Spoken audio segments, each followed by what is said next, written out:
bilateral ties between India and Canada, where it only seems to be getting worse. India has slammed Canada for spying on our consular officials.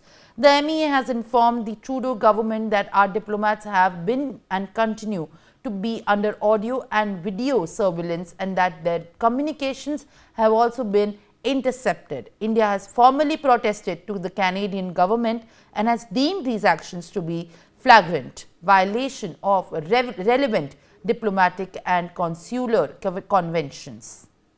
The MEA has emphasized that by citing technicalities, the Canadian government cannot justify the fact that it is indulging in harassment and intimidation of our officials. Remember, viewers, our diplomatic and consular personnel are already functioning in an environment of extremism and violence. This action of the Canadian government aggravates the situation and is incompatible with the established diplomatic norms and practices. Let's listen in to how the MEA responded to these incidents. We were recently informed by the Canadian government that they have been and continued to be under audio and video surveillance. Their communications have also been intercepted. We have formally protested to the Canadian government as we deem these actions to be a flagrant violation of relevant diplomatic and consular conventions. By citing technicalities, the Canadian government cannot justify the fact that it is indulging in harassment and intimidation. Our diplomatic and consular personnel are already functioning in an environment of extremism and violence. This action of the Canadian government aggravates the situation and is incompatible with established diplomatic norms and practices. All right, viewers. Now joining me live on the broadcast is Ambassador KP Fabian, who is a former ambassador of India to Qatar. Sir, I appreciate you joining me live on the broadcast and thank you for speaking to NewsX.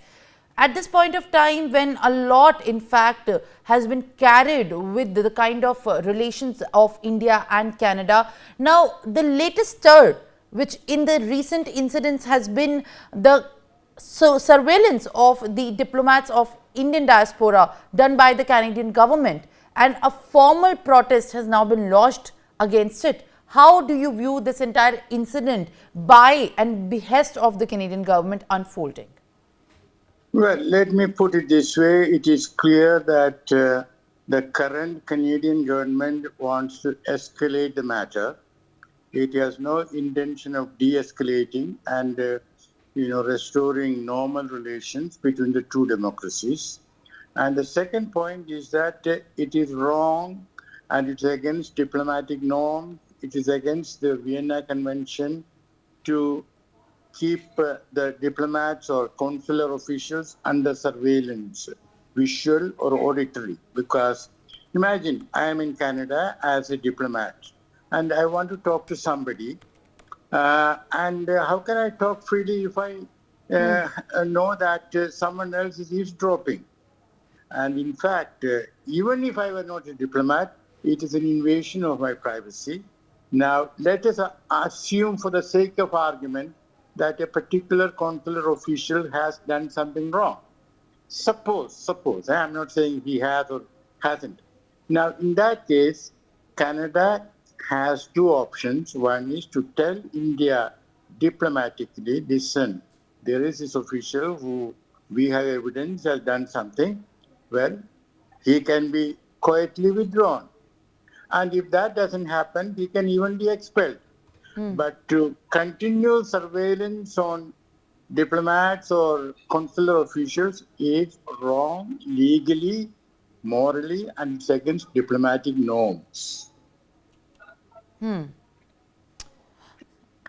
also, Mr. Fabian, when you're saying about how difficult and how, in fact, morally wrong and officially wrong it is to be placing the diplomats and commissioners of the Indian diaspora on surveillance, the relations between India and Canada particularly have suffered since Ottawa has accused the Indian High Commissioner and other top diplomats of being directly involved in the assassination of the extremist Hardeep Singh Nijjar. And this is now only stretching far. How do you see this unfolding in the days to come? there could be a breakthrough that you can expect in the site? I'm afraid I do not see any sign of a good outcome for, sort of any attempt at de-escalation. We also know that a Diwali festival, which was supposed to have taken place in the House of Commons, the leader of the opposition, at the last moment, he cancelled his participation. And it has been reported that Jagmeet Singh, he is the leader of the NDP, New Democratic Party, a party which holds power in two provinces. One is British Columbia and the other is Manitoba. He has said that he is going to move a resolution in the House of Commons to declare there was genocide in India, against the Sikhs. He is referring to the 1984, immediately after Mrs. Gandhi was assassinated. And he has also said that what is now happening, according to him, is it's almost like a genocide. So my point is that the Khalistanis are determined to make matters worse. They have also they also say that they want the Indian consulates to be closed down and all that.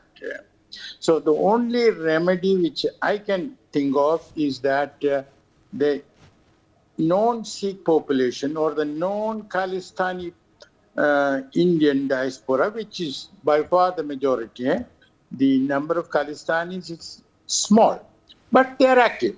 So the non-Khalistanis have to get active politically, and the message has to go to the Canadian political leadership. Listen, if you go on patronizing, protecting, encouraging, and working with the Khalistanis, you are going to pay an electoral price. So that message has to go through, and I don't think it has been sent or any effort is seriously being made to work on it. For more such videos, subscribe to the NewsX YouTube channel, hit the bell icon.